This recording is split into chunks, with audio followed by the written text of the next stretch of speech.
যতদিন মুসলমান আপনি আমি আমরা আমাদের মা বোনেরা এক আল্লাহর গোলামি করেছিলাম, খোদায়ে পাকের লক্ষবার কসমকে বলছি, গোটা দুনিয়া আমাদের গোলামি করতে বাধ্য হয়েছিল।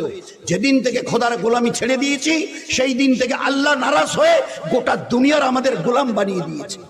এরপরেও যদি না বুঝি, অতি বাস্তবটা দেখার পরেও যদি না বুঝি, ইমানের সঙ্গে যে ইবাদতের কথা আল্লাহ বলেছিলেন এরপরেও যদি না বুঝি যে আমাদের কতটাই ইবাদত জীবন থেকে সরে গেছে, শেষ কথাটা শুনিয়ে এই জন্য নিয়ত করি যে আমাদের ঘরের 10 বছর থেকে ছেলে অথবা মেয়ে কেউ যেন বেনামাজি না থাকে।